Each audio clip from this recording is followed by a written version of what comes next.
Hola!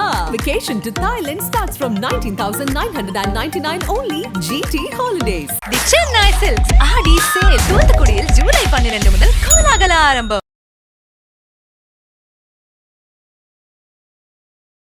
தமிழ்நாட்டை பொறுத்த வரைக்கும் சட்டம் ஒழுங்கு சரியில்லை. திமுக பதவி விலகணும் அன்புமணி ராமதாஸ் அவர்கள் அறிக்கை வெளியிட்டிருக்காங்க. சிட்டியிலேருந்து வில்லேஜஸ் வரைக்கும் எல்லா இடத்துலையும் இந்த கஞ்சா வியாபாரம், போதைப் பொருள் வியாபாரம் எப்படி நடக்குது? காவல்துறைக்கு தெரியாம, அரசுக்கு தெரியாம கஞ்சா வியாபாரம் கீழே வரைக்கும் இருக்கா? ஒரு தேசிய கட்சியுடைய மாநில தலைவர் கே ஆம்ஸ்டாங் அவர்களுக்கு படுகொலையிலிருந்து நீங்கள் சாதாரண மக்கள் வரைக்கும் யாருமே ஒரு பாதுகாப்பான சூழ்நிலையை உணர முடியல. இதுதான் உண்மை. எல்லா கொலைகளுமே முன்னுரிமை கொலை தான், பழிவாங்குதல் நடவடிக்கையில் தான் ஈடுபடுறாங்கன்னு சொல்றாங்க. அரசியல் காரணமே இல்லைன்னு சொல்றாரு. அதுக்குள்ள அவர் ஜட்ஜ் ஆயிட்டாரா? எங்க போய் படிச்சு அவர் ஜட்ஜ்? அவரு கேளுங்க, ரகுபதி என்ன ஜட்ஜான்னு கேட்கணும். அங்க இருக்கிற ஊடகங்கள் கேட்க மாட்டாங்க. புதிதாக குற்றவாளிகள் வந்துகிட்டு இருக்காங்க. அதை அரசு எப்படி பொறுப்பேற்க முடியும்? சரி, அரசு பொறுப்பே கிடையாதா? தலைவர்களுக்கு அச்சுறுத்தல் இருக்குன்னு அவங்க சொல்றாங்கன்னா அவங்களுக்கான உரிய பாதுகாப்பு கொடுத்துக்கிட்டு தான் இருக்கும் அப்படின்னு சொல்றாங்க. இதற்கு முன்பு நடந்த படுகொலையை விட இந்த ஆண்டு குறைவா இருக்குன்னு சொல்லுங்க. சூப்பர் ஸ்டாட்டிஸ்டிக்ஸ், பயங்கரமான பாராட்டுதல். அதுக்கு தான் அந்த போலீஸ்காரரை மாற்றினாங்க உடனே.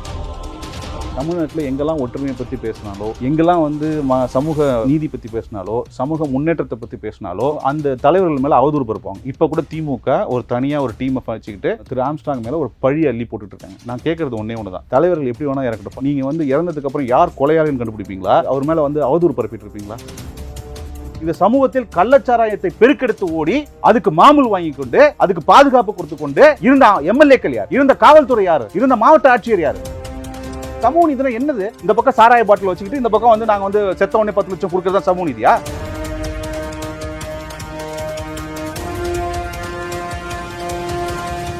ஐபிசி தமிழ் நேயர்களுக்கு வணக்கம். இன்று நம்முடன் இணைந்திருக்கும் சிறப்பு விருந்தினர் வழக்கறிஞரும் பாட்டாளி மக்கள் கட்சியின் செய்தி தொடர்பாளருமான வினோபா பூபதி அவர்கள். வணக்கம் சார். வணக்கம் சார். இன்றைக்கு தமிழ்நாட்டை பொறுத்த வரைக்கும் சட்டம் ஒழுங்கு சரியில்லை, திமுக பதவி விலகணும் அப்படிங்கிற மாதிரி பாட்டாளி மக்கள் கட்சியோட தலைவர் அன்புமணி ராமதாஸ் அவர்கள் அறிக்கை வெளியிட்டிருக்காங்க. தமிழ்நாட்டை பொறுத்த வரைக்கும் கொலைகள் அங்கங்கே நடக்குது, பெரிய அளவிலான கலவரங்கள் இல்லை அப்படிங்கிற மாதிரி ரகுபதி அவர்கள் சட்டத்துறை அமைச்சர் பேசியிருக்காங்க.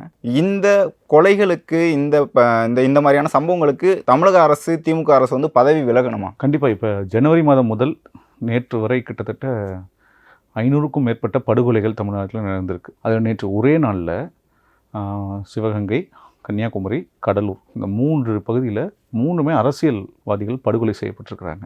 இதை காவல்துறை என்ன சொல்கிறாங்கன்னா முன்விரோதம் காரணமாக படுகொலை அப்படின்னு சொல்லி தட்டி கழிக்க பார்க்குறாங்க. இப்போ முதலமைச்சர் அவர்கள் கீழே தான் உள்துறை வருது, உள்துறை கீழே தான் காவல்துறை வருது. அப்போ காவல்துறை இதற்கு பொறுப்பேற்க வேண்டும், உள்துறை அமைச்சகம் இதற்கு பொறுப்பேற்க வேண்டும், அதற்கு தலைமையாக இருக்க திரு மு.க. ஸ்டாலின் அவர்கள் பொறுப்பேற்க வேண்டும். இப்போ உங்களுக்கு ஒரு அமைதி பூங்காவாக இருக்கிறது தமிழ்நாடுன்னு தான் சொல்லுவாங்க எல்லாருமே. தமிழக காவல்துறை மிக சிறப்பாக செயல்படுவாங்கன்னு முன்னாடி சொல்லுவாங்க. ஆனால் எதுக்காக ஜனவரி மாதத்துலேருந்து இப்போ வரைக்கும் ஒரு 500க்கும் மேற்பட்ட படுகொலைகள் நடக்குது? அதுலேயும் கிட்டத்தட்ட 100க்கு மேலே கொலைகள் தாழ்த்தப்பட்ட சமுதாயத்து மேலே நிகழ்த்திருக்காங்க. அப்போ யார் பொறுப்பேற்பது? ஒரு சட்ட அமைச்சர் பத்திரிகையாளர் முன்னாடி இதுக்கு நாங்கள் பொறுப்பேற்க முடியாதுன்னே சொல்கிறாரு. அப்போ ஒரு நாடு அல்லது ஒரு மாநிலம் முன்னேறுகிறது, அந்த மாநிலம் அமைதியாக இருந்தால் தான் முன்னேற்றம், வளர்ச்சி இதெல்லாம் பாசிபிள், அது சாத்தியம். நீங்கள் சட்டம் ஒழுங்கே சீர்கேட்டிருக்கு. இது வெறும் கொலைகள் மட்டும் இல்லை. நீங்கள் கிராமப்புற அளவில் இந்த டாஸ்மாக் கடைகளால் இந்த கஞ்சா வியாபாரம் கீழே வரைக்கும் கிராமம் வரைக்கும் வந்ததுனால இளைஞர் நேற்று பார்த்துருப்பீங்க நீங்கள் வட சென்னை பகுதியில் 17 வயசு சிறுவன் அவரை விட சிறிய ஒரு சிறுவனை 15-16 வயசு சிறுவனை கத்தி வச்சுக்கிட்டு தாக்க முயற்சிக்கிற மாதிரி ஒரு காணொலி எல்லாரோட மனதையும் பதப்பதக்க வைக்குது. இப்போ உங்களுக்கு அதை பார்த்துட்டு எப்படி இருந்தது? அந்த பையன் அழுவுறதை பார்க்கும்போது உங்களுக்கு எவ்வளோ கஷ்டமாக, அண்ணா வேணான்னு அழுகுறான். ஆனால் ஒரு கொடுமையான ஆயுதத்தை வச்சுக்கிட்டு அந்த பையன் இன்னொரு பையன் விரட்டுறான். இந்த பசங்க கையில் கஞ்சா போய் விளையாடுதுன்னா அது யார் காரணம்? காவல்துறைக்கு தெரியாமல், அரசுக்கு தெரியாமல் கஞ்சா வியாபாரம் கீழே வரைக்கும் இருக்கா? சிட்டியிலேருந்து வில்லேஜஸ் வரைக்கும் எல்லா இடத்துலையும் இந்த கஞ்சா வியாபாரம், போதைப் பொருள் வியாபாரம் எப்படி நடக்குது? இது வரைக்கும் காவல்துறை வாரம் அல்லது மாதம் அல்லது 15 நாட்களுக்கு ஒரு முறை இந்த பகுதியில் இத்தனை பேர்களை கஞ்சா வியாபாரம் செய்ததாக, கஞ்சா பழக்கத்தில் இருந்ததுனால இந்த மாதிரி சட்ட ஒழுங்கு பிரச்சனை நாங்கள் கைது பண்ணியிருக்கோம், ஏதாவது ஒரு காவல்துறையிட்ட உங்களுக்கு ஒரு சர்க்குலர் வந்திருக்கா?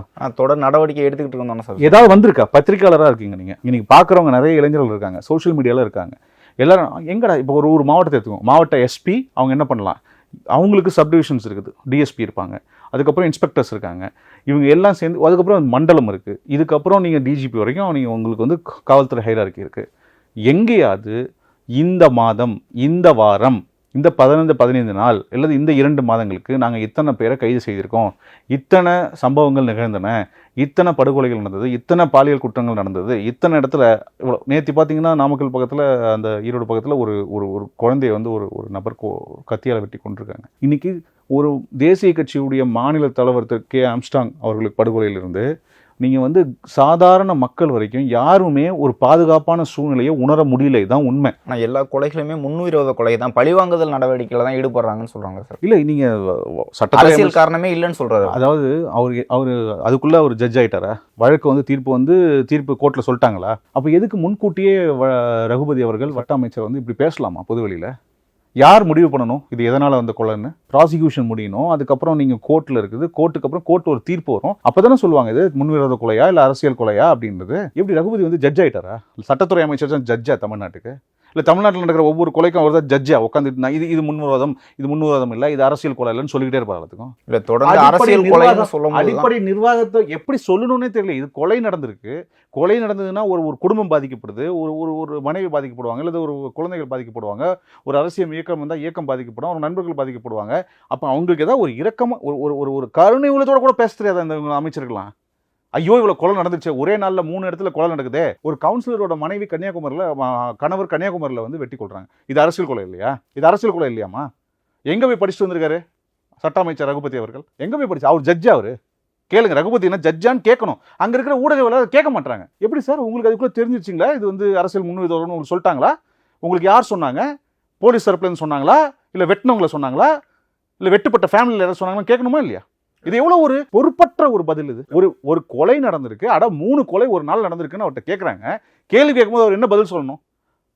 ஐயோ தமிழ்நாட்டில் இப்படி நடந்துருச்சு, நாங்கள் இதுக்கு மேலே நடக்காமல் பார்க்குறோம், அது தீவிர விசாரணை பண்ணுறோம், அது என்ன ஏதுன்னு அதை சொல்லணும்ல. மக்கள் தொகை அதிகமாகிடுச்சு, அதனால் வந்து இது நடக்குது. அங்கங்கே வன்முறைகள் வந்து மக்களாக வன்முறைக்கு போயிடறாங்க. காவல்துறை மேலே பயம் இருக்கணுமா இல்லையா? இந்த குற்றத்தை இப்போ திருட்டை குறைக்கணும்னா, திருடுனா கடுமையான தண்டனை இருக்கும், திருடுனா உடனடியாக காவல்துறை கூட்டு போயிடுவாங்க, திருடுனா காவல்துறை வந்து நம்மளை தண்டிப்பாங்க, நீதித்துறை தண்டிப்புன்னு ஒரு பயம் சமூக அளவில் இருக்கணுமா இல்லையா? இல்லை, முன்னாடி குற்றம் செஞ்ச குற்றவாளிகளை வந்து நம்ம விசாரிச்சுக்கிட்டு இருக்கோம், அவங்கள வந்து கைது செஞ்சுக்கிட்டு இருக்கோம். புதிதாக வந்து குற்றவாளிகள் வந்துகிட்டு இருக்காங்க. அது அரசு எப்படி பொறுப்பேற்க முடியும் கேட்குறேன். சரி, அரசு பொறுப்பே கிடையாது. எல்லா சிறைச்சாலைகளும் நிரம்பி வழிகின்றனன்னு சொல்றாரு. ஒரு கல்விச்சாலைகள் நிரம்பி வழிகிறது, வேலைவாய்ப்பு இடங்கள் நிரம்பி வழிகிறதுனா பரவாயில்ல, சிறைச்சாலைகள் நிரம்பி வழிகிறதுன்னு சட்ட அமைச்சரே ஒத்துக்கிறாரு. இந்த மாநிலத்தோடைய நிலைமை எப்படி இருக்குது, இந்த மாநிலத்தோட சாபக்கேடு எப்படி இருக்கு. அதனால தான் மருத்துவர் ஐயா சொல்றாங்க, இது வந்து தமிழ்நாடு கிடையாது, இது குடிகார நாடு. இந்த குடிகார நாட்டை உருவாக்கியவர் இந்த மு.க. ஸ்டாலின், அவருடைய கட்சி, அவருடைய ஆட்சி தான் அப்படின்றத தெளிவாக சொல்றாங்க. குடிகார நாடா இருக்கிற நாட்டில் என்ன நடக்கும்? டெய்லி கொலை நடக்கும், டெய்லி சட்டவிரோதமாக ஏதாவது ஒரு வேலை நடக்கும், வேற நடக்கும். இப்போ தலைவர்கள் வந்து படுகொலை செய்யப்படுறாங்க அப்படின்னு சொல்லும்போது, தலைவர்களுக்கு வந்து அச்சுறுத்தல் இருக்குன்னு அவங்க சொல்றாங்கன்னா அவங்களுக்கான உரிய பாதுகாப்பு கொடுத்துக்கிட்டு தான் இருக்கும் அப்படின்னு சொல்றாங்க சார். அது தப்பு. நீங்களே சொல்லுங்க, கொடுத்துருந்தா இந்த இவ்வளோ நடக்குமா? நீங்கள் இது சம்மந்தமாக பேசுகிறோம்ல, ஏன் இந்த விவாதம்? இது நம்ம என்ன பேசியிருக்கணும்? ஐயோ கரண்ட் பில் ஏறிடுச்சிங்க, இதனால் யார் பாதிக்கப்படுவா? ஒரு குடும்பத்தில் எவ்வளோ பாதிக்கப்படுவாங்க? ஒரு ஒரு இண்டஸ்ட்ரியில் எவ்வளோ பாதிக்கப்படுவாங்க? ஒரு கைவினை தொழில் செய்கிறவங்க, ஒரு ஃபார் எக்ஸாம்பிள் இப்போ நீங்கள் நெசவு நெய்கிறவங்க இருக்காங்க, இப்போ வந்து பவர் லூம்ஸ் வந்துருக்கு, அவங்க எவ்வளோ பாதிக்கப்படுவாங்க? இப்போ இந்த ஸ்டுடியோவை எடுத்துக்கோங்க, இதுக்கு ஒரு போன மாதம் எவ்வளோ கட்டினாங்க கரண்ட் பில், இந்த மாதம் எவ்வளோ கட்டு. இதை மாதிரி நாம் கவர்மெண்ட்டில் கவர்னன்ஸில் என்ன நடக்குதுன்னு நம்ம பேசியிருக்கணும். அதை விட்டுட்டோம். நம்ம எதை பேசுகிறோம்? தமிழ்நாட்டில் எத்தனை பிரச்சனைகள் இருக்குது? தமிழ்நாட்டில் வளர்ச்சி சம்பந்தமான பிரச்சனைகள் இருக்குது, சமூக நீதி பிரச்சனைகள் இருக்குது, தமிழ்நாட்டு முன்னேற்றத்துக்காக பல செயல் திட்டங்களை பற்றி பேச வேண்டிய நாம எதை பற்றி பேசிகிட்டு இருக்கோம்?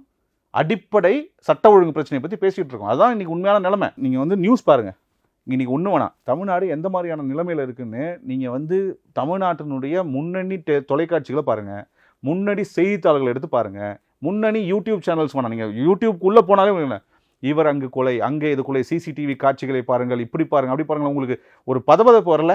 காமன் மேனு, ஒரு சாதாரண ஊரில் இருக்கிற கிராமத்தில் இருக்கிற இளைஞர்கள், பெண்கள், குடும்பத்தில் இருக்கிறவங்க, விவசாயி அல்லது தொழில் பண்ணுறவங்க அல்லது மாணவர்கள், இதெல்லாம் பார்க்கும்போது எப்படி ஒரு மனநிலை இருக்கும்? தைரியமாக ஒரு பஸ்ஸில் ஏறி எங்கேயாவது போய் இறங்க முடியுமா? ஒரு ட்ரெயினில் போய் எங்கேயாவது போய் இறங்க முடியுதா? ஒரு மார்க்கெட்டுக்கு போக முடியுதா?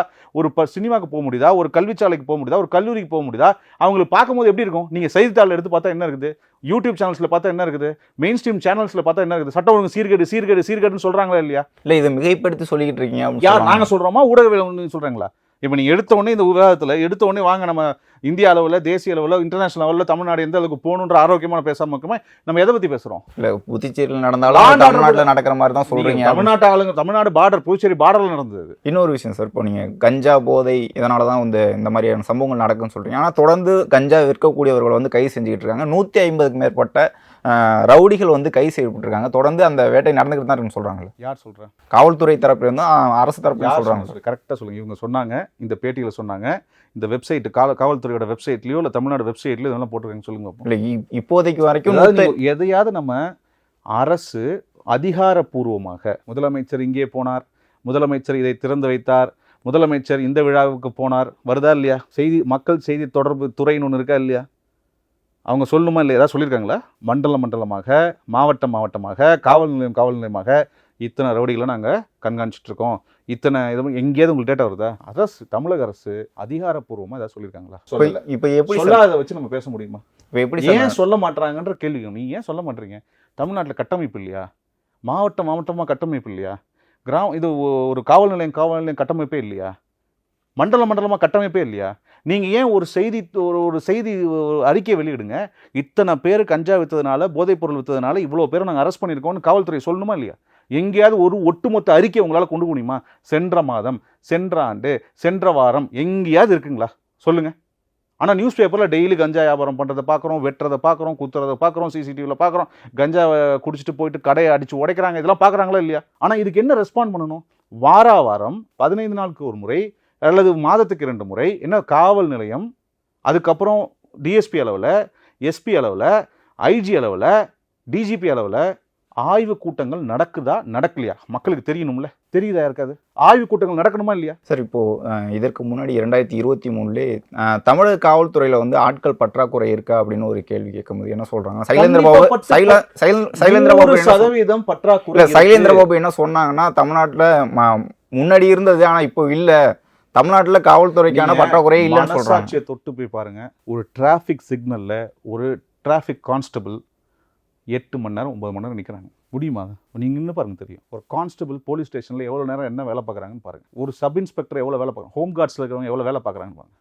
அவங்களுக்கு வேலை வந்து பலு அதிகம், பற்றாக்குறை. நாங்கள் மருத்துவர் அன்புமணி ராமதாஸ் ஒரு அறிக்கையே தெளிவாக சொல்லி முதலமைச்சரை சந்தித்து சொன்னாங்க, நீங்கள் காவல்துறையில் குறிப்பாக போதைப் பொருள் தடுப்புக்காக தனி ஒரு விங்கை கொண்டு வாங்க, அந்த விங்கில் நீங்கள் ஸ்பெஷல் ஃபோர்ஸஸை ரெக்ரூட் பண்ணுங்கள், கான்ஸ்டபிள்லேருந்து மேலே ஏற்கனவே இருக்கிறவங்க கூட கொண்டு வந்துடலாம், ஆனால் அதுக்குன்னு ட்ரெயின் ஆனவங்கள ரெக்ரூட் பண்ணுங்கள். 15,000க்கு மேலே தேவைப்படுது. நீங்கள் வந்து சம்பளம் கொடுக்கறதுக்கு உங்களுக்கு ஃபினான்ஷியலாக நீங்கள் வந்து கவர்மெண்ட் திவாலில் இருக்குது, கடன் வாங்கி நடத்திக்கிட்டு இருக்காங்க, சம்பளம் கொடுக்கறதுக்கு முடியலன்னு காவல்துறைகளை நீங்கள் ரெக்ரூட் பண்ணாமல் இருக்கீங்க. எப்படி அவங்க எப்படி சமாளிக்க முடியும்? அவங்களுக்கு குடும்பம் இருக்குது, அவங்களுக்குன்னு வாழ்க்கை இருக்குது, அவங்களுக்குன்னு உடம்பு பிரச்சனை இருக்குது. அவங்க ஒரு நாளைக்கு என்ன அவங்க மிஷினான காவல்துறையில் வேலை பார்க்குறாங்களா? ஸோ இது வந்து யார் முடிவெடுக்கணும்? உள்துறை அமைச்சகம் என்ன முடிவெடுக்கணும்? இந்த மாவட்டத்துடைய மக்கள் தொகை இவ்வளோ, இந்த மாவட்டத்துடைய மக்கள் தொகை எவ்வளோ, இந்த நகரத்தில் மக்கள் தொகை இவ்வளோ, இந்த நகரத்தில் வந்து நிறைய குற்றங்கள் நடக்குது, அதில் எந்த மாதிரியான குற்றங்கள் நடக்குது, அதுக்கு எவ்வளோ வந்து மனித வளம் தேவைப்படுது, அதுக்கு எவ்வளோ நிதி வளம் தேவைப்படுது, அதுக்கு எவ்வளோ தொழில்நுட்பம் தேவைப்படுது, இதெல்லாம் யார் முடிவு பண்ணணும்? முதலமைச்சர் முடிவு பண்ணணும். ஆனால் நம்ம முதலமைச்சர் அதை பற்றிலாம் எங்கேயா பேசியிருக்காரா? எங்கேயா ஒரு கூட்டம் நடத்தி இவ்வளோ சொல்லியிருக்காரா? இதுதான் நிலைமைங்க. ரொம்ப மோசமான நிலைமையில நாம இருக்கோம். ஆனா இவங்க விளம்பரம் பண்ணி, வெறும் விளம்பர அரசா தான் இந்த அரசு இருக்குது, விளம்பர முதலமைச்சராக தான் இருக்காரு. இவர் உட்காந்து ரீல்ஸ் போடுவார், இரும்பு கரம் கொண்டு நான் சட்ட ஒழுங்கை பார்ப்பேன், நான் வந்து கவனிப்பேன் அப்படின்னு ரீல்ஸ் போட்டாரா இல்லையா? அவர் வீடியோ எதுக்கு எடுத்தாலும் ரீல்ஸ் தான். அவர் எதிர்க்கட்சியா இருக்கும்போது எங்களுக்கு ஓட்டு போடுங்க, நாங்க வந்தா அவ்வளோ ஒரு சுதந்திரமா ஒரு பாதுகாப்பான மாநிலத்தை உருவாக்குவோம் அப்படின்னு சொன்னாரா இல்லையா? ரீல்ஸ் இரும்பு கரம் கொண்டு அடுப்பேன், நான் வந்துட்டேன்னா இது நடந்துடும் அது நடந்துடும். என்ன நடக்குது?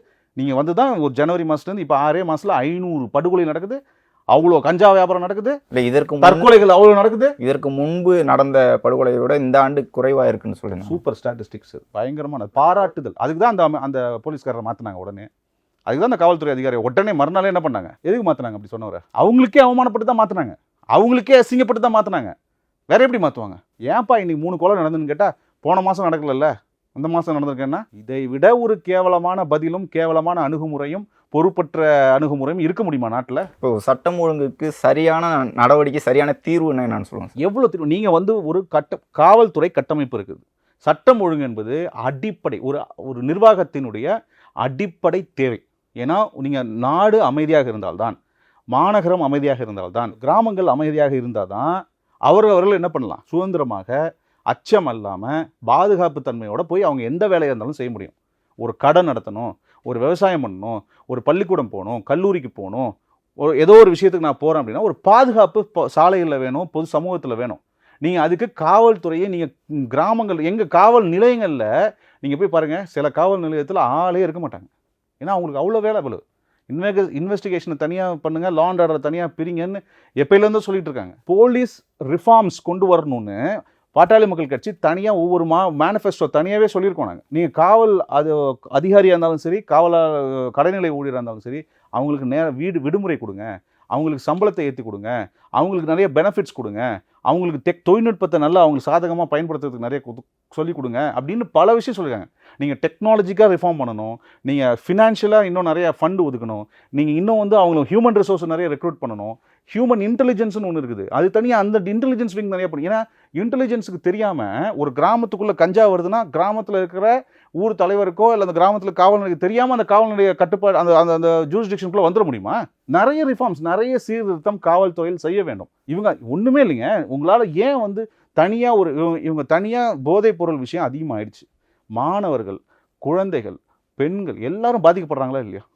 செயின் ஸ்நாச்சிங்லேருந்து, பாலியல் குற்றங்கள்லேருந்து, இளங்குழந்தை ஜுவனியல், அவ்வளோ ஜுவனியல்ஸ் ஜுவனியல் ஹோம்ஸ்லாம் போய் பாருங்கள்.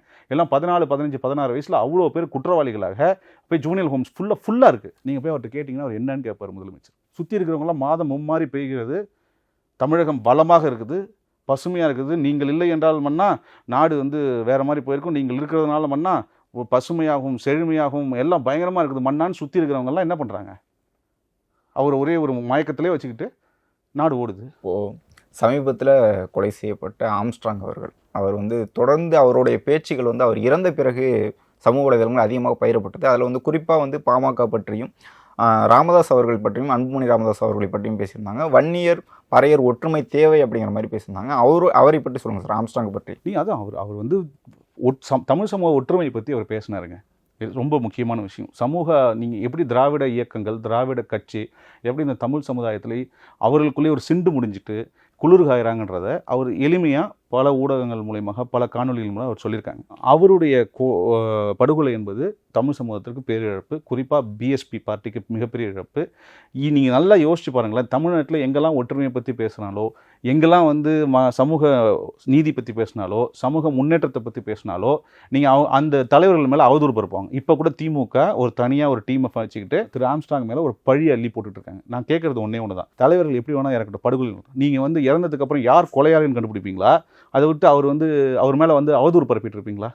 தொடர்ந்து இந்த வேலையை செஞ்சுட்ருக்காங்க.